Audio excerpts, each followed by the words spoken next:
मौलवी साहब की 5 जिलहज को बड़ी बेटी ने कहा, बाबा ईद में 5 दिन रह गए हैं, हमने कुछ भी खरीदारी नहीं की।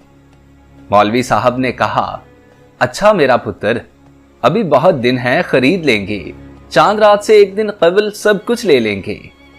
मौलवी साहब ये बात कर रहे थे कि अजान सुनाई थी। मौलवी साहब जो आंखें बेटी को झूठी तसल्ली देने पर शर्मिंदगी से झुकाए हुए थे, उनको मौका मिल गया और मस्जिद की तरफ चल दिए। ईद से एक दिन कबल जब मौलवी साहब हर तरफ से ना उम्मीद हो गए, क्योंकि मांगने से इज्जत नफ्स जाती है और कर्ज लेना नहीं, क्योंकि वापसी की कोई सूरत मुमकिन ही नहीं, और खुद से किसी को तौफीक नहीं हुई, क्योंकि मौलवी साहब के बच्चों के कौन से दिल होते हैं जो मचलते हों, उनके कौन से एहसासात होते हैं, वो कौन सा फीलिंग्स रखते हैं, उन्होंने कौन सा बाहर निकलना है। तो मौलवी साहब जो के ताबेलों के बेताज बादशाह थे, दलील तो उनके घर की लांडी थी, समझाने में तो माहिर थे।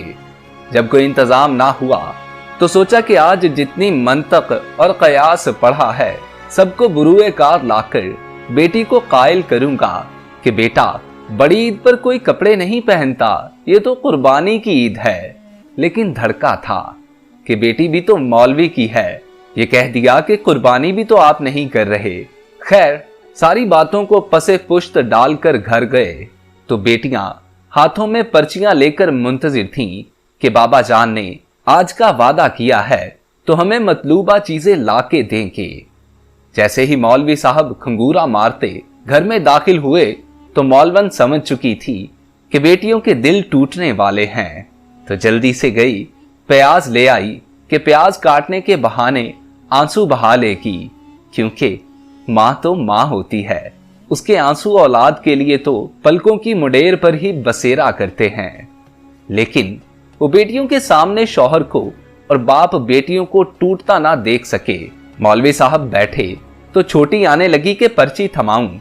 मौलवी साहब नजरें झुकाए जराबें उतारने लगे और टोपी लपेट के रखी, जो कि अलामत होती है कि इसके बाद बाहर नहीं जाना, कि अचानक छोटी बेटी को बड़ी बेटी बाजू से पकड़ती है और उसे इशारे से रोकती है। उसके हाथ से पर्ची लेकर अपनी पर्ची में रखकर चुपके से चटाई के नीचे छुपाती है। ये सब मौलवी साहब कन अखियों से देख रहे थे, लेकिन ना देखने की कमाल फनकारी कर रहे थे। मौलवन के आंसू प्याज के बहाने सीले रवा बने हुए थे। मौलवी साहब का सारा इल्म जीरो हो गया। उन्हें लगा जैसे वो सबसे ज्यादा जाहिल और गंवार हैं।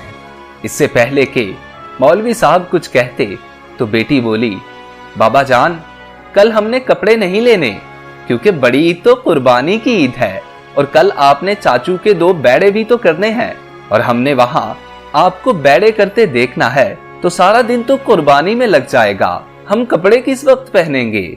छोटी ईद के कुछ कपड़े पड़े हुए हैं, वही पहन लेंगे। वो सारे दलाइल जैसे कॉपी पेस्ट किए हों। उस वक्त दुनिया की सबसे ज्यादा आलिम फाजिल और समझदार बेटी ही लगी। बेटी की ये बात सुनकर मौलवी साहब की गर्दन कुछ देर को फखर से तन गई। अपनी पग का शिमला ऊंचा, बहुत ऊंचा महसूस हुआ, लेकिन अगले लम्हे ही बच्चियों की मासूमाना ख्वाहिशात का यूं खुदकुशी करना मौलवी साहब को तोड़ गया। उन्हें अपना आप बेतहाशा नाकाम बाप, जो ईद पर भी जरूरत की ख्वाहिशात ना पूरी कर सका, उनसे ये बर्दाश्त ना हुआ। जल्दी ही कमरे में जाकर सोने का कहकर बिस्तर में घुस गए और वहां होंठ सील गए, मुंह को बींचा और आंखों से कहा, तुम आजाद हो, बरस लो, वरना गम के अंदर के सोनामी से मर ही जाओगे। सुबह उठकर मौलवी साहब नमाज के लिए चले गए। वापिस आए तो छोटी बेटी ने 10, 20, 50 के चंद नोट पकड़े हुए थे। बोली, बाबा ये पैसे हैं, आप ऐसे करें कि भाई को कपड़े ले दें, उसने कल आपके साथ मस्जिद जाना है और वो छोटा है, गली में खेलेगा तो सब क्या कहेंगे। ये एक और धमाका था, लेकिन बहन का भाई के लिए प्यार क्या होता है सब समझा गया। हमारे मुआशरे में अक्सर मौलवी हजरात की जिंदगी इसी तरह की कश्मकश की शिकार है। वो शख्स जो पूरे मोहल्ले को ईद की नमाज पढ़ाता है, खुद अपने और अपने बच्चों के लिए कपड़े भी नहीं खरीद सकता। ना उन लोगों की इतनी तनख्वाह होती है और ना ही आमदन का कोई जरिया। ऐसे में हम लोगों को ही उनकी मदद करनी चाहिए। हम 1500 रुपए का सूट 5000 रुपए में तो खरीद लेते हैं, मगर किसी गरीब की मदद ना करने के हजारों बहाने ढूंढते हैं। बड़े प्लाजा में जाकर 2 कौड़ी की चीज हजारों रुपए में चुपचाप खरीद लेते हैं, लेकिन अगर कोई गरीब 150 मांग ले तो फिलोसोफर बनकर उसे लेक्चर देते हैं। एक दूसरे की मदद से ही जिंदगी का असल मकसद हासिल किया जा सकता है। दिल बड़ा कीजिए, इर्द गिर्द के गरीब गुरबा लोगों पर नजर रखिए। आप उनकी मदद करेंगे, यकीन कीजिए अल्लाह आपकी मदद करेगा।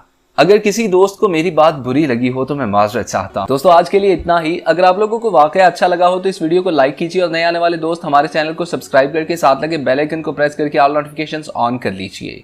अपने दोस्त मोहसिन रजा को इजाजत दीजिए। अल्लाह आपका और मेरा हामी और नासिर हो। अल्लाह